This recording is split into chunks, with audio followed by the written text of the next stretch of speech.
आणि आता सर्वसामान्यांच्या खिशाला आणखी झळ बसणार आहे, कारण 6 महिन्यामध्ये किराणा वस्तूंच्या दरात 30% वाढ झाली आहे.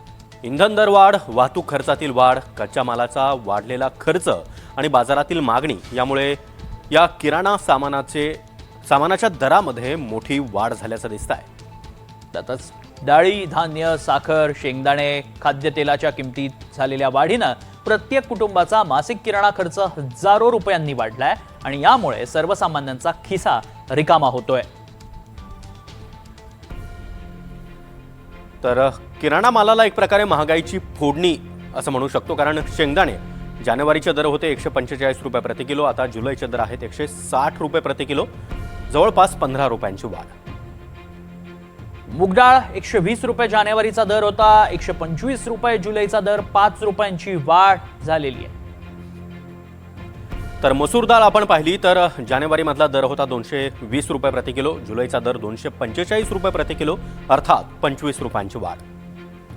साखर देखील महागली आहे. 45 रुपये जानेवारीतला दर असताना जुलैचा दर थेट 53 रुपयांवर पोहोचलाय, त्यामुळे 8 रुपयांची वाढ किलो मागे पाहायला मिळते. तर तूर डाळ जानेवारीचा दर होता 120 रुपये, जुलैचा दर आहे 130 रुपये, म्हणजेच 10 रुपयांची वाढ. उडीद डाळ 110 रुपयांना मिळायची, आता जुलैचा दर आहे 130 रुपये, थेट 20 रुपयांची वाढ.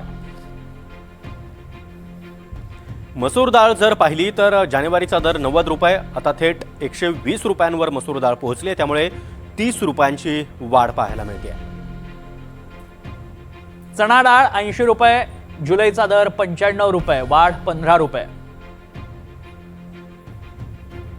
तर गहू जर पाहायचा झाला तर गव्हात देखील वाढ झाली आहे 38 रुपये जानेवारीमध्ये, जुलैचा दर 48 रुपये, अर्थातच 10 रुपयांची वाढ. तांदूळ 55 रुपये जानेवारीचा दर होता, जुलैचा दर 60 रुपये, 5 रुपयांची किलो मागे वाढ. चवळी जर पाहिली अर्थात भाज्या, यामध्ये देखील वाढ झालेली पाहायला मिळते. 100 रुपयाचा दर जानेवारीचा, 110 रुपये, जुलैमधला दर 10 रुपयांची वाढ.